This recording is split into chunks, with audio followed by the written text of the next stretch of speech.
What is CISM certification? First thing, what does CISM stand for? CISM stands for Certified Information Security Manager. There are 15,500 CISMs certified worldwide. The exam for CISM is conducted by ISACA. ISACA is a non-profit global organization with 100,000 plus members, and they offer 4 certifications called CISA, CISM, C-Guide, and C-Risk. So CISM is one of those. A lot of people ask me, what's the difference between CISM and CISP? CISP is another certification offered by ISC Square. It's a very important certification. It's the gold standard in security. So what's the difference between CISM and CISSP?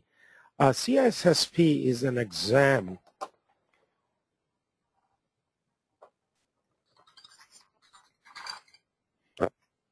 CISM is an exam of wisdom.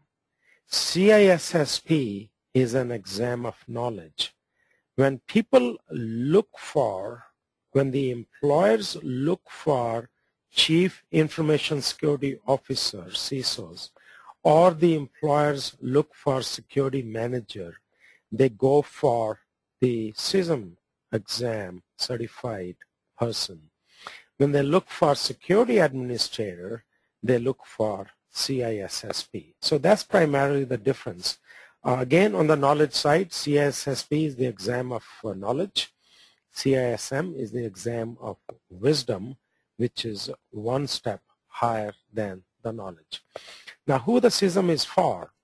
It is for information security managers. It's for IT auditors.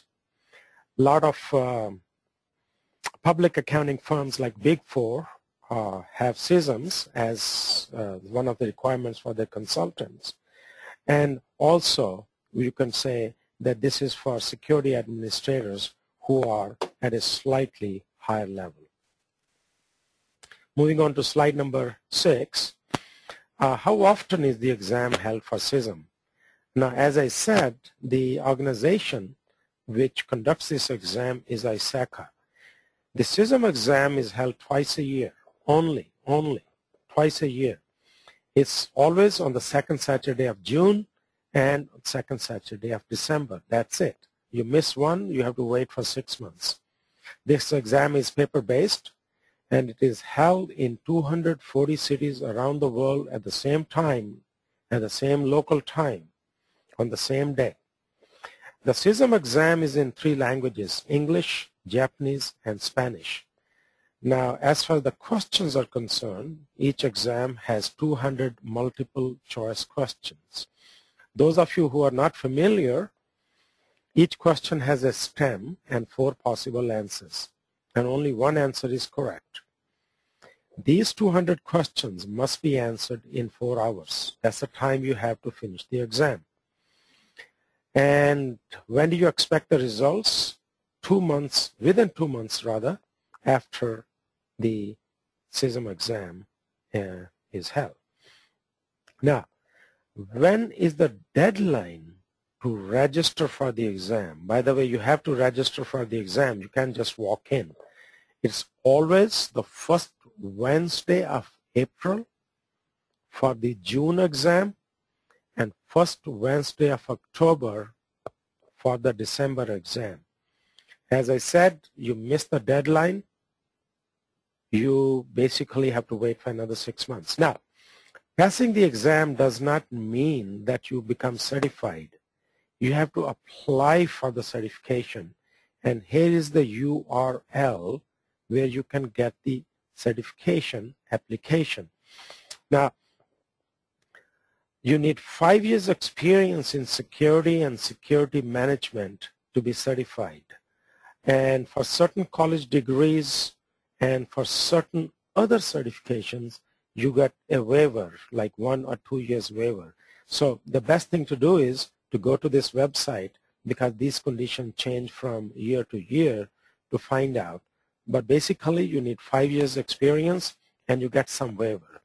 A lot of people, many times they ask me question, do you have to have this experience to appear for the exam? The answer is no. you can pass the exam without having this experience and then wait to get the experience and then apply for certification.